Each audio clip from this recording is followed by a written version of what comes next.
En nuestro estudio que estamos yendo a través de la carta de Primera de Pedro, fuimos anteriormente al capítulo 2, los versículos del 1 al 3, y en ellos vimos cómo era gustada o probada la benignidad de Dios. Esto es no otra cosa que sino el nuevo nacimiento.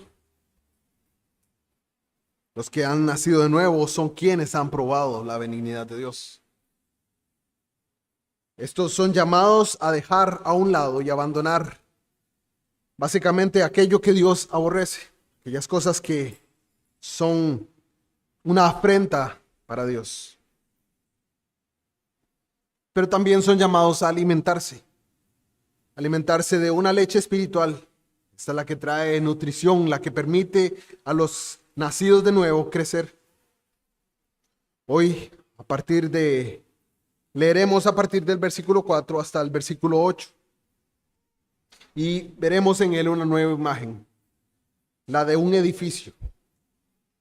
Y cómo está conformado este edificio.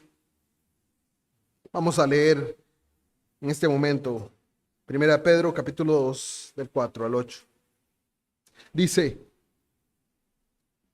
acercándonos a él, piedra viva, desechada ciertamente por los hombres, mas para Dios escogida y preciosa. Vosotros también, como piedras vivas, sed edificados como casa espiritual y sacerdocio santo, para ofrecer sacrificios espirituales aceptables a Dios por medio de Jesucristo. Por lo cual también contiene la Escritura: he aquí pongo en Sión la principal piedra del ángulo, escogida, preciosa. El que creyere en él no será avergonzado. Para vosotros, pues, los que creéis, él es precioso. Pero para los que no creen, la piedra que los edificadores desecharon ha venido a ser la cabeza del ángulo, y piedra de tropiezo y roca que hace caer, porque tropiezan en la palabra, siendo desobedientes, a lo cual fueron también destinados.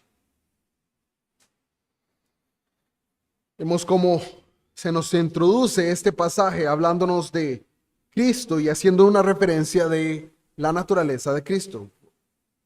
Más bien de cómo debemos ver a Cristo en medio del edificio. Se nos habla de este edificio. Este edificio está construido de piedras, pero hay una más importante. Este es Cristo. Esta piedra es una piedra viva, se llama. Y luego está conformado este edificio de piedras vivas. Y vemos una conexión entre lo que se está hablando anteriormente, porque este alimento espiritual se recibe en este edificio. Piedras vivas tal vez nos suena como algo irrelevante, como piedras vivas. Si alguno ha tocado, por más pequeño que sea, algo de biología, sabemos que es el estudio de las cosas vivas. Y ciertamente, si hablamos de biología, no hablamos de piedras, porque las piedras no son vivas. Pero en este caso, el apóstol no nos está hablando de geología, que es la ciencia que estudia entonces sí las piedras. Nos está hablando de cristología y nos está hablando de eclesiología. Veamos cómo en ese versículo 4 se nos habla de esa piedra viva. ¿Quién es esa piedra viva? Esa piedra viva se nos menciona que es Cristo, que es Jesús el Cristo. Y ciertamente ahora cantábamos el himno de la iglesia, el fundamento. Y si hemos experimentado la construcción o la hemos visto, aunque sea de largo, vamos a ver cómo primeramente lo que se hace es el fundamento. Se cavan agujeros, se pone material, se pone ciertos tipos de materiales en esa parte, para que al fin y al cabo, cuando se empiece a levantar el edificio, no se tambalee y no se caiga. Efesios capítulo 2, versículos 19 al 21. Les invito a ir a él. Efesios 2, 19 al 21.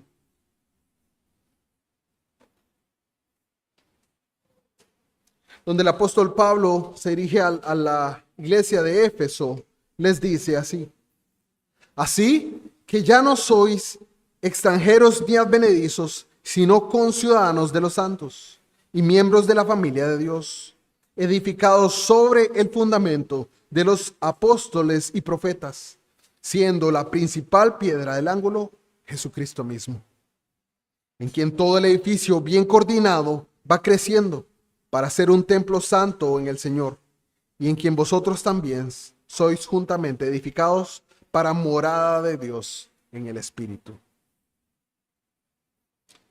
Vemos cómo entonces el apóstol Pedro nos está trazando un panorama, algo perceptible para los cristianos, los creyentes de esa época a quienes dirige la carta. Les está diciendo: Cristo es la piedra viva, Cristo es la piedra angular. Está hablando del fundamento. Y algunos podrían decir que, bueno, no es, el fundamento no fue lo que dijo Pablo en Efesios, el fundamento de los apóstoles y profetas. Desde el Antiguo Testamento, desde el principio, se nos anuncia el Evangelio. Desde la caída en Edén, se nos viene anunciando que vendría uno que aplastaría la cabeza de la serpiente, que sería herido. Y este uno que sería herido no es otro sino este Cristo. Esta revelación que se nos da desde entonces de este Jesús que vendría es la misma que estamos hablando ahorita. Es esta revelación que fue dada a los profetas y a los apóstoles, es Cristo Jesús. Y ese Cristo Jesús es mencionado ahora como esta piedra viva. En Mateo 3:17, vamos a leer varios pasajes en esta noche. En Mateo 3:17,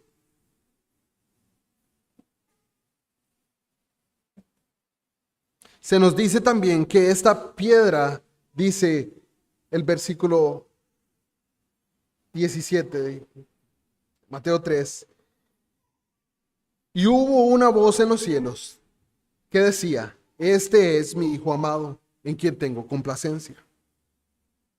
Cuando se nos menciona esta revelación o confirmación más bien de Dios el Padre hablando del Hijo, se nos hace conocer, se nos hace saber que Él era el cumplimiento. Podemos entonces ver y creer y saber que esta revelación ha venido a ser completada en Él. Pero Él no solamente es una piedra viva, desechada, nos dice el pasaje, ciertamente por los hombres, mas para Dios escogida y preciosa. Y esa es la confirmación que tenemos en ese pasaje de Mateo. También en Mateo capítulo 17, versículo 5. Mateo capítulo 17, versículo 5.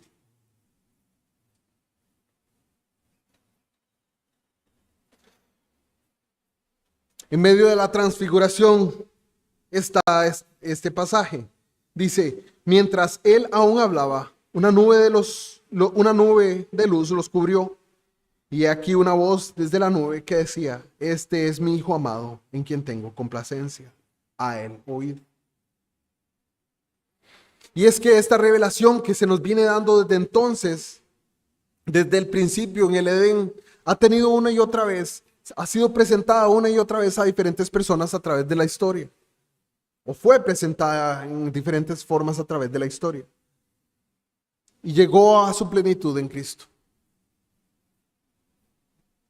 Él es la piedra escogida y preciosa por Dios.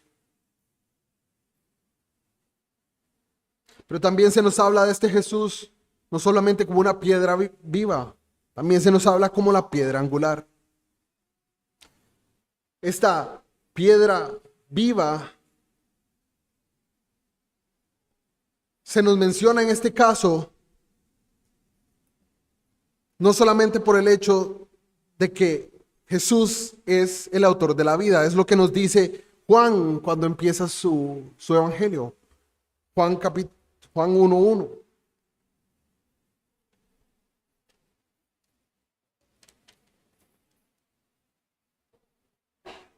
Dice el versículo 4, en él estaba la vida y la vida era la luz de los hombres. Okay, vemos entonces cómo se nos habla de Jesús como una roca, como el fundamento, como aquello que está firme y es puesto por debajo del edificio para que pueda sobre él construirse. Pero también se nos dice que está vivo. Y se nos dice que está vivo porque Él es el autor de la vida. Esteban, al mencionar, al dar su exposición del Antiguo Testamento a aquellos que buscaban apedrearle, les habla también de esa piedra viva.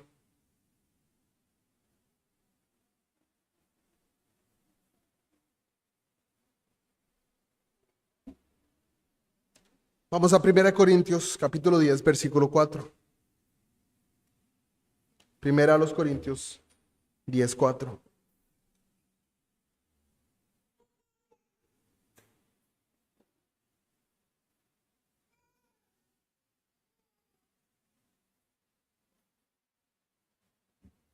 Dice, y todos bebieron la misma bebida espiritual, porque bebían de la roca espiritual que los seguía, y la roca era Cristo.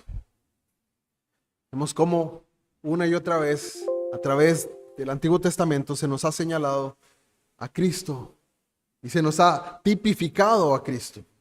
Se nos ha mostrado que en Él, en Cristo Jesús, está el cumplimiento de todas estas cosas que llegan a ser plenitud en Él.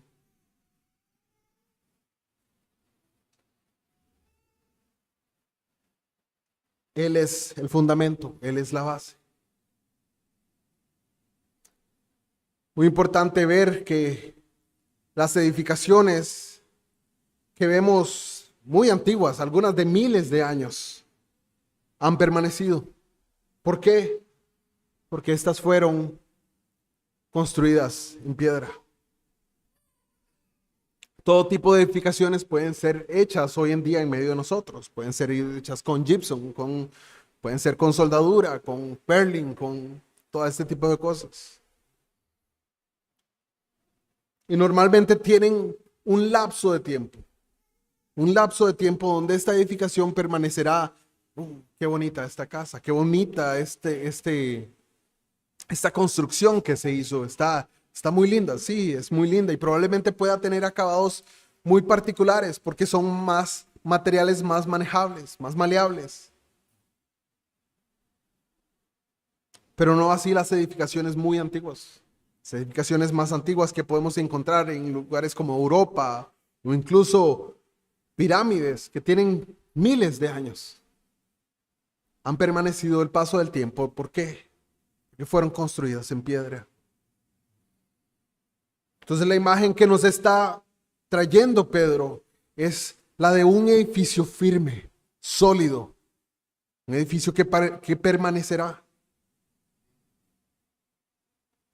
Pero no solo permanecerá porque es hecho de piedra, sino que también se nos habla de que este edificio permanecerá porque es construido no solamente de piedra, sino se nos dice que es espiritual. Y si hemos visto esas grandes edificaciones, esos grandes edificios, esas pirámides con rocas que pesan 10 toneladas, a pesar de que son tan firmes y han permanecido por tanto tiempo, esos edificios no permanecerán para siempre. Vendrá el día donde cada una de esas edificaciones caerá. Y ese es el día de la venida del Señor.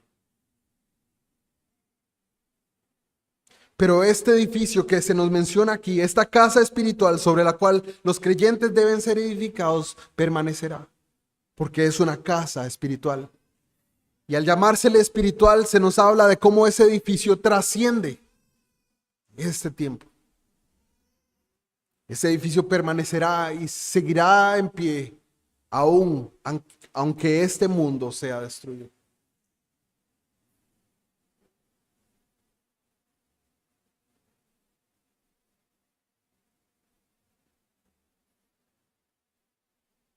A Cristo se le llama ahí en ese momento, como vimos en el pasaje de Juan, el dador de la vida. También en la carta de Primera a los Corintios, versículo 15, capítulo 15, versículo 4.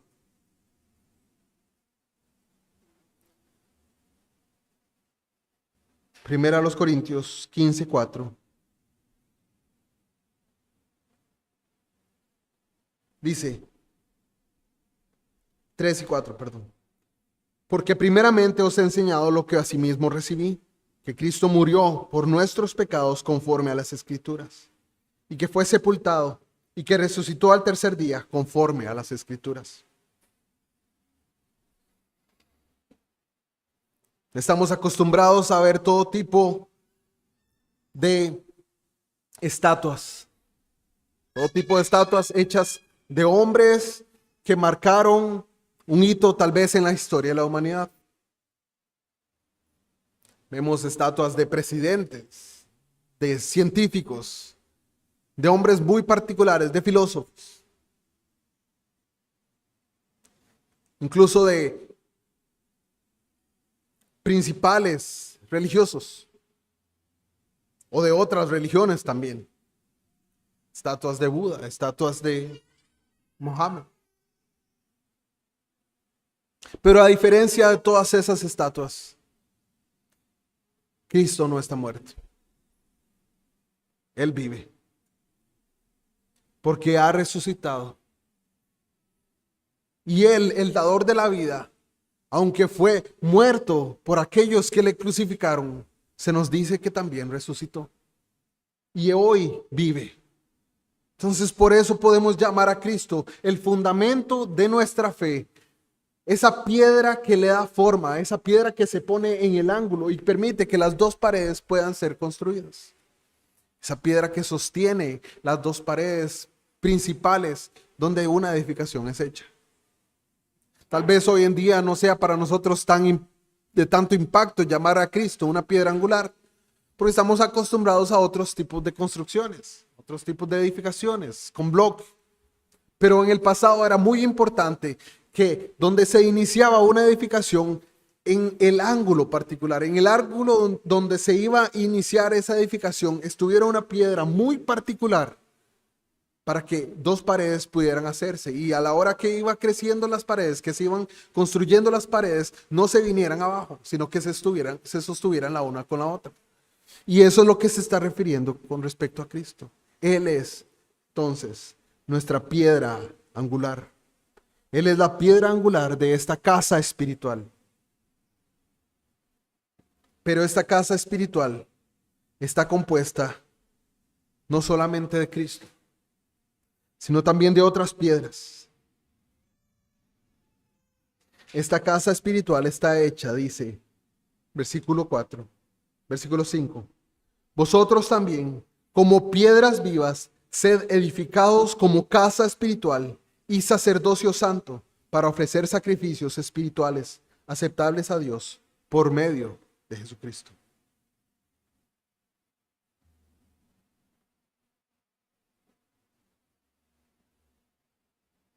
Ahora, el apóstol llama también a los creyentes y les dice, ustedes también deben ser edificados, deben ser puestos por sobre Cristo.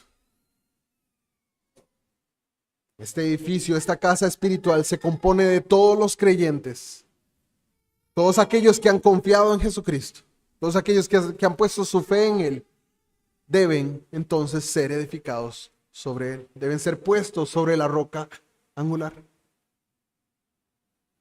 Y esto es lo que le da forma al edificio.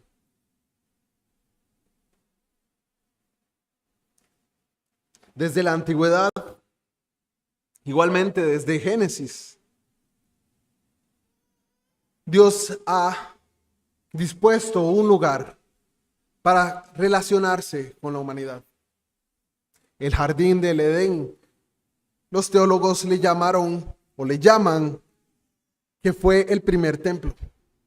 El primer templo donde Dios bajaba, donde Dios venía a presentarse con su pueblo. En ese momento Dios se acercaba a Adán y a Eva para tener comunión con ellos. ¿Dónde? En el jardín. Y ciertamente el jardín fue sellado y cerrado el paso por la caída debido al pecado. Ese templo se ha presentado a través de la historia de la humanidad. ¿Dónde? Bueno, en el tabernáculo que fue dispuesto a Moisés.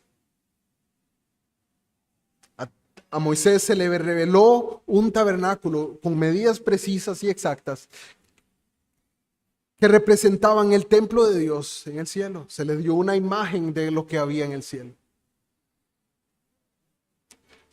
Moisés empezó a construir ese tabernáculo. Y ese tabernáculo en el pueblo de Israel estaba en el centro. Las 12 tribus estaban alrededor del templo. Y a diferencia de otras culturas o de otras religiones de su tiempo, donde normalmente lo que se hacían se disponían lugares altos, se les llama, para ir y adorar allá, lejos del pueblo, lejos de la multitud, lejos de la ciudad donde la gente estaba. Este es el Dios que se reveló a su pueblo y le dijo: yo habitaré en medio de ustedes. Y esa es la importancia que vemos de que el tabernáculo fue construido en medio del pueblo de Israel. Este es el Dios creador de los cielos y de la tierra, el creador del universo, el Dios todopoderoso, que condesciende para con su pueblo y le dice: yo, el creador de todas estas cosas, habitaré en medio de ustedes.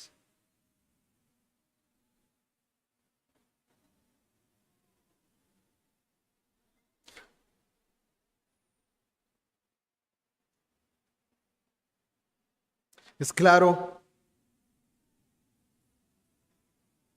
que luego fue construido un templo. En el Israel antiguo fue construido Salomón construyó un templo. Y este templo también fue construido en medio del pueblo, en medio de la ciudad. Este templo no estaba lejos de ellos, para nuevamente hacernos saber que Dios moraría en medio de su pueblo.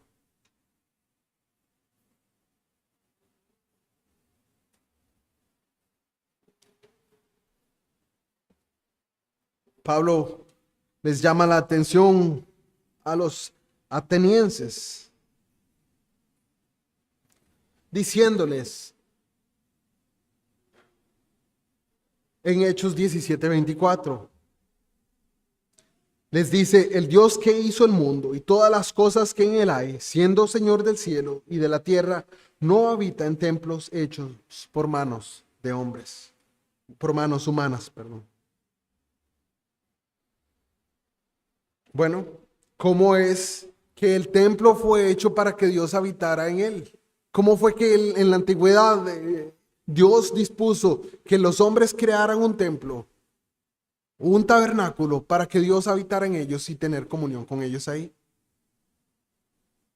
Si ahora Pablo nos está diciendo que Él no habita en esos templos hechos por manos humanas. El hecho es que Pablo está refiriéndose a que todas las cosas que habían pasado, la habitación de Dios en medio del Edén, la habitación de Dios en medio del tabernáculo, la habitación de Dios en medio del templo construido por Salomón y luego en el templo construido por Herodes, no tenían que ver particularmente con el hecho de que Dios tuviera que vivir en ellos. Ciertamente, como Esteban le aclara a los judíos en Hechos capítulo 7, vamos a Hechos capítulo 7.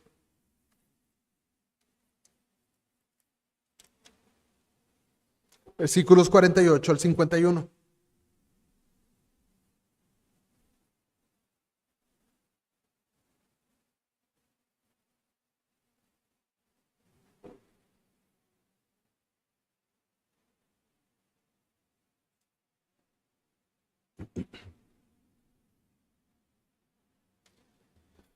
Dice, si bien el Altísimo no habita en templos hechos de mano, como dice el profeta, el cielo es mi trono y la tierra estrado de mis pies. ¿Qué casa me edificaréis? Dice el Señor. ¿O cuál es el lugar de mi reposo? ¿No hizo mi mano todas estas cosas?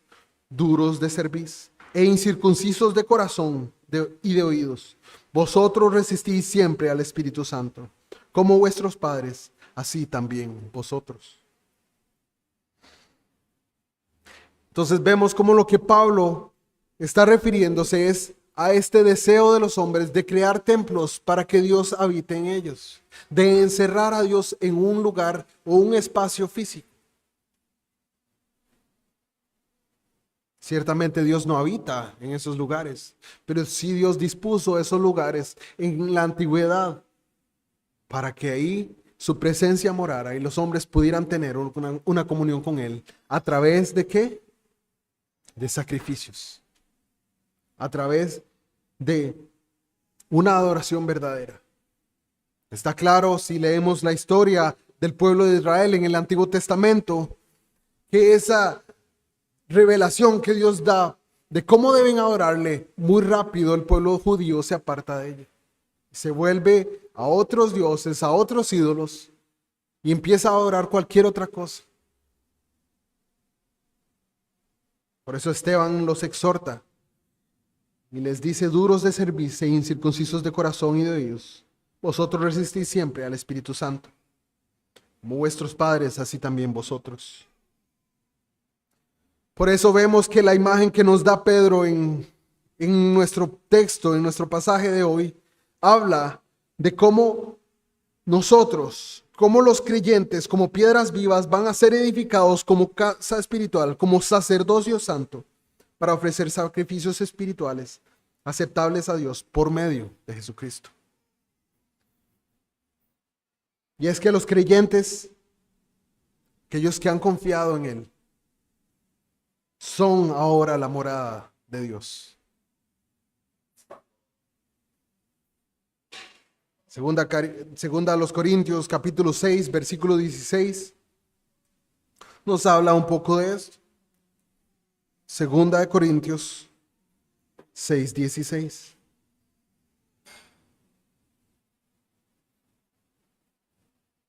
Dice, ¿y qué acuerdo hay entre el templo de Dios y los ídolos? Porque vosotros sois el templo del Dios viviente. Como Dios dijo, habitaré y andaré entre ellos, y seré su Dios, y ellos serán mi pueblo. Queridos amigos y hermanos, y este es el llamado que Dios hace a todos los que han confiado, a los que han creído en Él. Nos llama el Señor a ser hechos parte de ese templo, a formar parte, a ser una de esas piedras espirituales, una de esas piedras vivas que están siendo construidas para formar todo el edificio completo. Y ese edificio completo está hecho de todos los creyentes en todo el mundo. Todos aquellos que han creído en Cristo Jesús son parte de ese edificio. Pero el despliegue visible de esa iglesia universal solamente es dada a través de el despliegue de la iglesia local en cada comunidad. Ciertamente no podemos reunirnos en este momento todos los cristianos de todo el mundo en un solo lugar. Vendrá el momento y ese esperamos. Pero a nosotros se nos llama el templo. Entonces vemos cómo este Dios que se dispuso a que los hombres le construyeran un templo, una morada para acercarse a ellos, hoy les dice: únanse y reúnanse para habitar en medio de ustedes y morar con ustedes. Por eso el deseo de cada creyente debe ser el de congregarse, el de reunirse con el cuerpo de Cristo, porque ahí es donde envía el Señor libertad y vida eterna.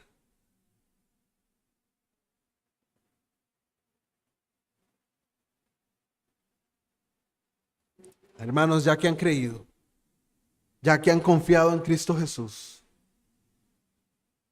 dispongan sus vidas para ser edificados, para que el Señor tome a cada uno de ustedes como roca viva y lo ponga sobre la roca viva que es Cristo para hacer este edificio, no estas paredes, este edificio espiritual que el Señor está construyendo con las vidas de cada uno de nosotros, en el cual Él viene a habitar, Él viene a morar.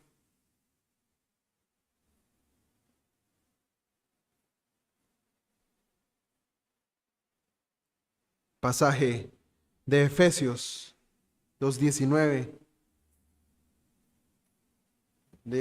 leyéndolo nuevamente, nos recuerda: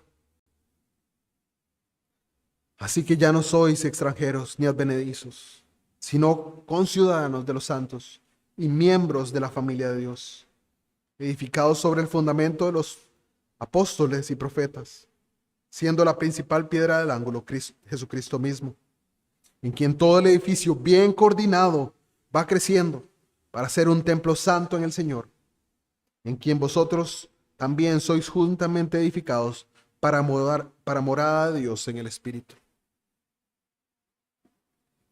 Hermanos, ya que han creído, sean edificados.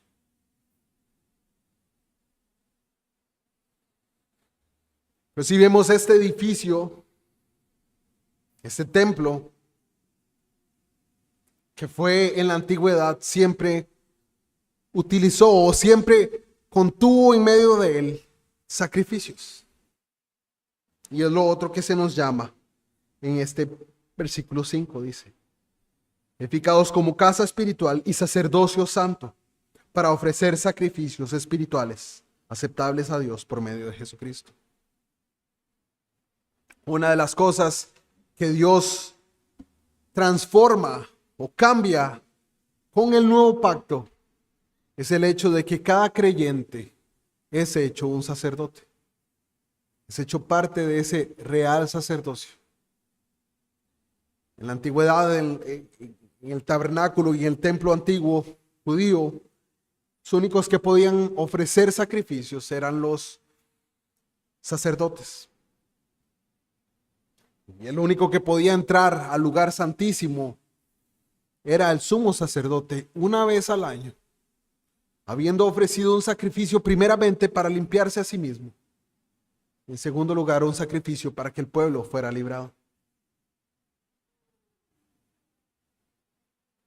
Esta necesidad de sacrificios también se encuentra en la palabra desde el Edén. Desde la caída de Adán, lo primero que el Señor hace es sacrificar animales para cubrir su desnudez, para cubrir sus vergüenzas, para cubrir su pecado.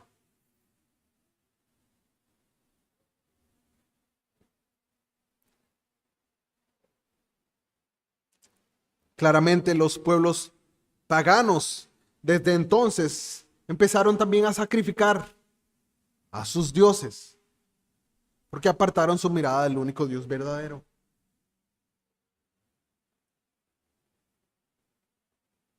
A Abraham no le había sido dada la ley, pero también Abraham ofreció sacrificios. Y en medio de esos sacrificios a Abraham se le pide en una ocasión, en una circunstancia muy particular, que sacrifique a su único hijo. Muchas personas llaman a eso: ¿cómo es que a Abraham Dios le llama a sacrificar a su hijo? Bueno, Dios lo llamó a sacrificar a su hijo porque no era una práctica particular para Abraham.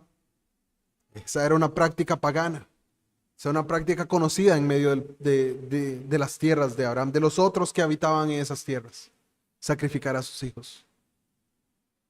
Pero a diferencia de esas otras religiones paganas, idolátricas, Abraham no tuvo que sacrificar a su hijo, porque confió en Dios. Vemos entonces cómo también a Moisés se le da toda una lista de cosas que pueden ser traídas a Dios y que serán aceptables a Él. Esa imagen de sacrificios que sean aceptables delante de Dios también nos debe llamar a prestar atención a cuáles son los sacrificios que Dios demanda hoy de nosotros. Dios ciertamente no demanda sacrificios humanos, pero sí demanda que nuestra humanidad pecaminosa sea sacrificada.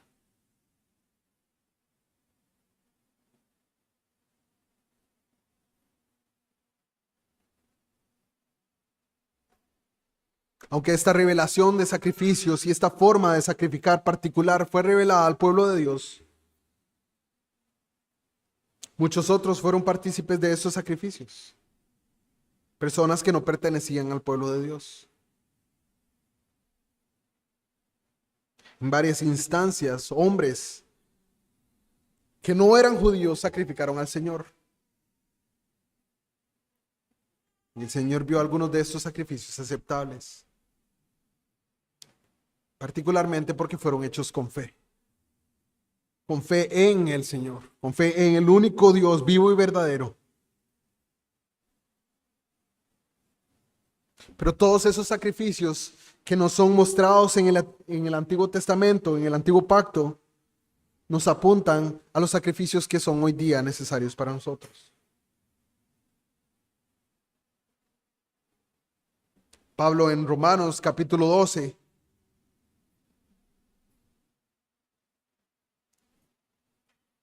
le recuerda a la iglesia en Roma y les dice, Romanos 12:1, así que hermanos, os ruego por las misericordias de Dios que presentéis vuestros cuerpos en sacrificio vivo, santo, agradable a Dios, que es vuestro culto racional.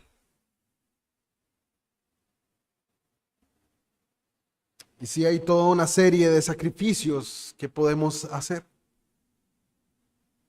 Pero está muy claro que el llamado primordial es apartar un día para el Señor, a reunirnos como el cuerpo de Cristo, como el edificio de Dios, donde Dios vendrá a morar en medio de nosotros, a sacrificar nuestro tiempo, nuestros gustos,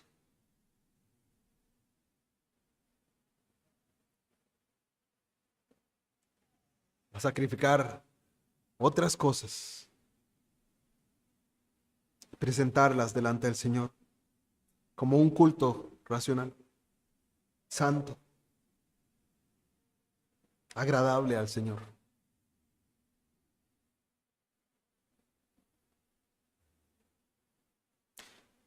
Realmente vemos cómo esta tipología de sacrificios es aplicable hoy.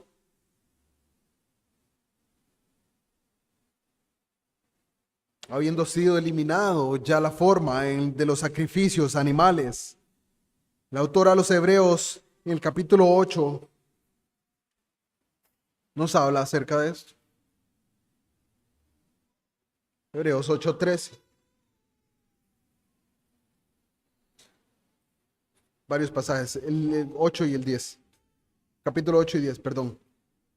Hebreos 8:13.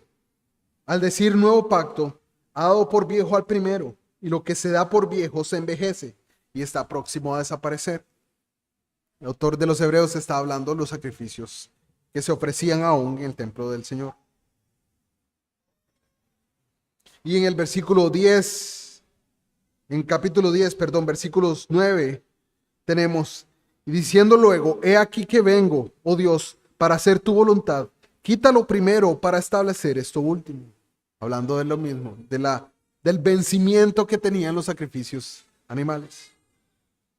Pero ahora en el capítulo 10, versículo 18, se nos dice, pues donde hay remisión de estos, hablando de los pecados, no hay más ofrenda por el pecado. Y es que en los sacrificios del Antiguo Testamento, los hombres venían a presentar estos sacrificios buscando ser aceptables delante de Dios. Porque ciertamente la paga del pecado es la muerte. Y el Señor dispuso los sacrificios del Antiguo Testamento, los que vemos en la antigüedad, para que el pueblo de Dios tuviera una imagen, una idea de que alguien merecía morir por el pecado que habían cometido.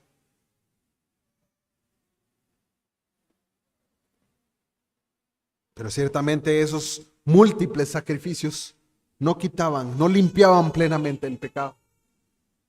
No eran suficientes. A diferencia del sacrificio de Cristo, el cual sabemos fue hecho una sola vez y para siempre, y fue aceptable para Dios. Los sacrificios animales no fueron suficientes.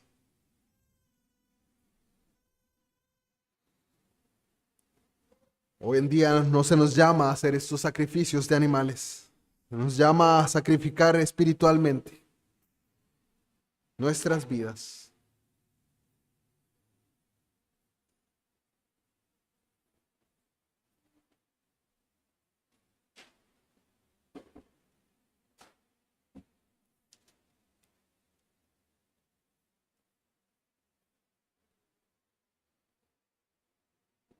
Versículo 6. Por lo cual también contiene la escritura: He aquí pongo en Sión la principal piedra del ángulo, escogida, preciosa. El que creyere en él no será avergonzado. Para vosotros, pues, los que creéis, él es precioso. Pero para los que no creen, la piedra que los edificadores desecharon ha venido a ser la cabeza del ángulo, y piedra de tropiezo, y roca que hace caer, porque tropiezan en la palabra, siendo desobedientes, a lo cual fueron también destinados. Y es que esta parte del versículo 6 al 8 cierra con una gran esperanza: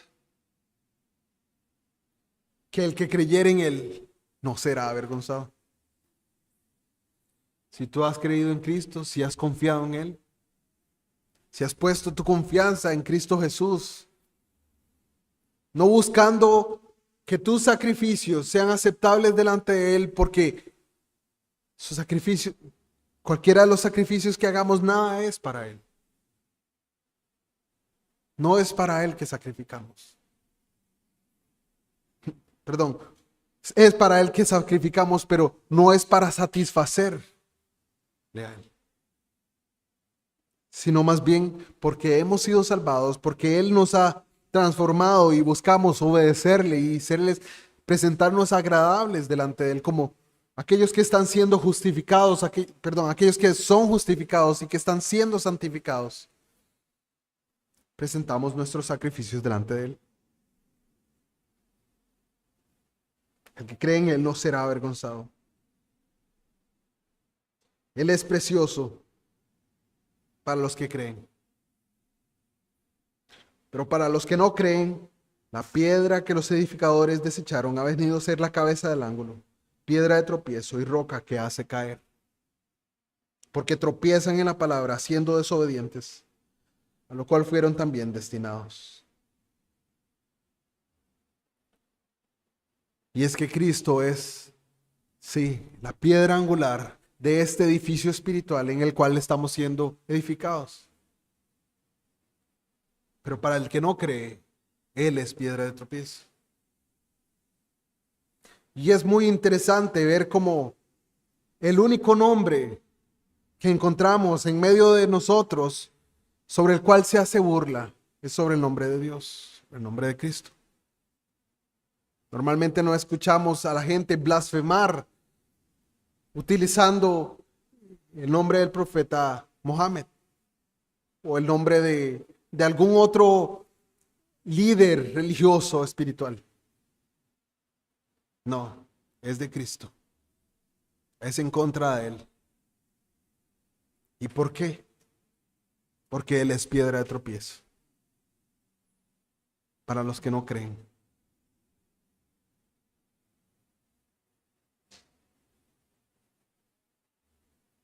Este pasaje nos habla fuertemente acerca de esto, que les llama que también estuvieron destinados.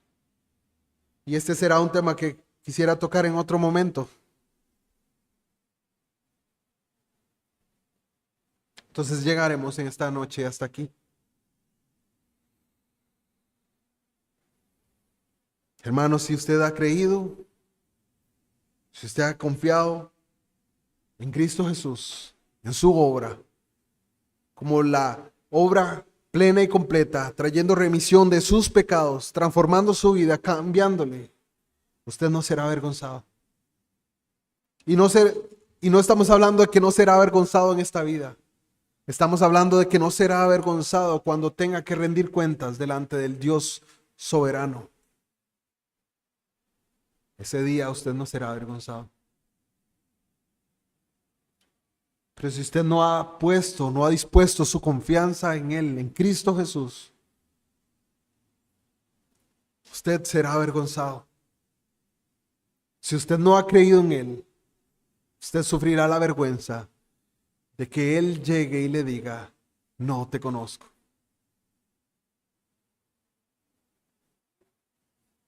Termino con una frase de Robert Leighton, un puritano.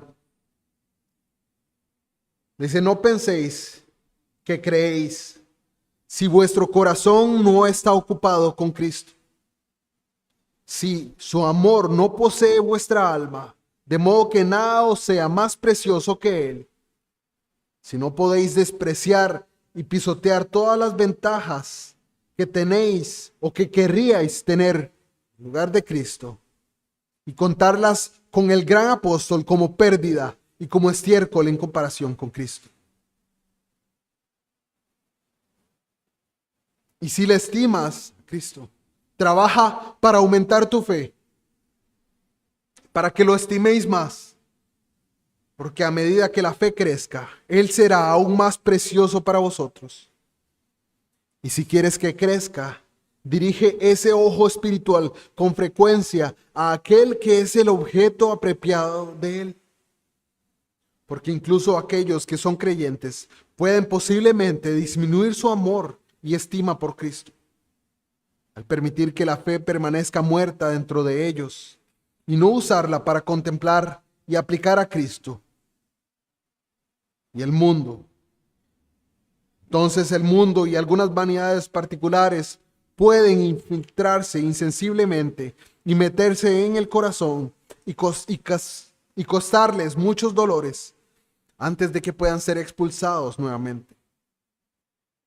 Pero cuando repasen diariamente las excelencias que hay en Cristo y que fueron las primeras en persuadir sus corazones a amarlo, y descubran cada vez más de Él, más de quién es, su amor ciertamente crecerá y ahuyentará esas locuras que adora el mundo como indigno.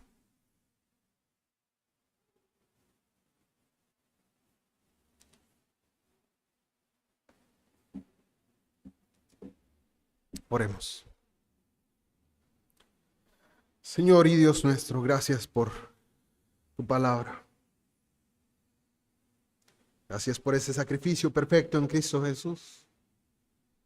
Gracias por disponerte a ser la piedra angular de este edificio en el cual tu pueblo está siendo edificado y permanecerá no solamente en este mundo, sino también en el venidero. Le prometiste a tu pueblo, a tu iglesia, que las puertas mismas del Hades no prevalecerían contra ella. Y hoy, Señor, estamos aquí, esta manada pequeña, reconociendo que tú eres el Rey soberano sobre nuestras vidas. Permítenos apartarnos de maldad y ofrecer a ti sacrificios espirituales, un culto racional que busca glorificarte en medio de este pueblo. Al que no ha creído, Señor, despierta. Y al que cree y se encuentra débil, fortalece. Al que está fortalecido, Señor, permite que exponga a los hermanos las maravillas tuyas.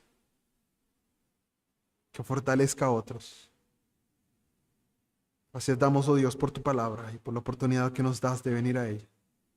Sea esta nuestra meditación en esta semana. En el nombre de Cristo Jesús.